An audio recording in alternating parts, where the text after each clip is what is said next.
As technology becomes more and more accessible, so does cyberbullying. It can't really be stopped because it's all on the internet. Cell phones, laptops, and tablets, just by the click of the camera, an unwanted picture or video can be posted to WhatsApp, Facebook, or any social media app. Attorney at law Diana Shaw, and the founder of the Child Development Foundation in Belize, says that they have been doing presentations with young people on nude photos and sex tapes that have been posted online. So what is the law that protects persons from cyber crimes? Social media has completely changed the platform as it relates to internet and electronic crimes.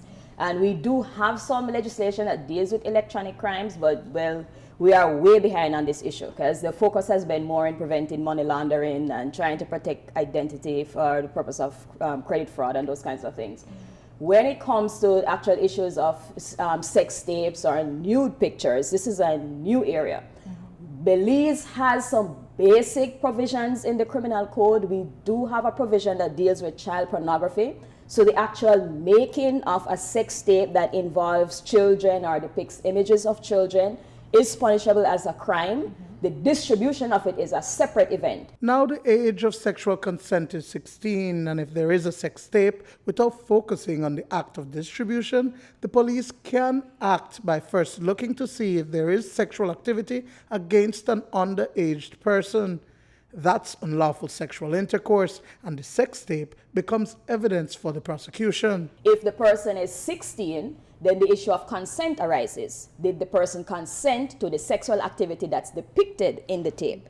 And consent can be vitiated or extinguished if there is use of drugs, force, threats in certain circumstances depending on the relationship between the people. So somebody who has a relationship of authority over children, who is a caregiver for a children's home, who has sex with somebody in the children's home, there's no consent even if the person is 16.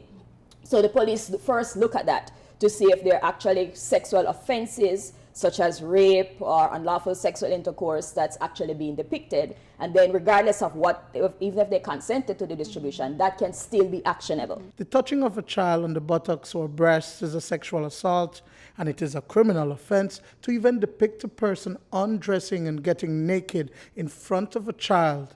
But the act of posting nudes and sex tapes on social media platforms is a form of the wider issue of cyberbullying, which can have adverse effects on children and adults alike. Cyberbullying has become so popular that I don't have to show you that I hate you. I can just go, create a fake email, create a fake account, and I could just take one of your pictures and start blast you. That is so easy, and we might think that physical bullying is worse, but it's not. It comes from jealousy, it comes from self and all of these stuff, But when I see young women degrading other young women, younger boys sending out nudes, and younger girls who simply say, I like this boy, so just make I send her this. I mean, there is work to be done at home, in the community, and also the media. There hasn't been any known prosecution of cyber sex crimes locally, and there is need for further strengthening of the current legislation in place. While that happens, the Department of Youth Services has been working along with youths and the community to create an awareness. It's not something that hasn't been going on. Young people have been sexually active. Adults could easily recall their sexual behavior and understand that, hey, if I had one cell phone, or if my partner had a cell phone and I was under the influence, this could have happened to me if they put themselves in that shoe. Dwayne Moody for News 5.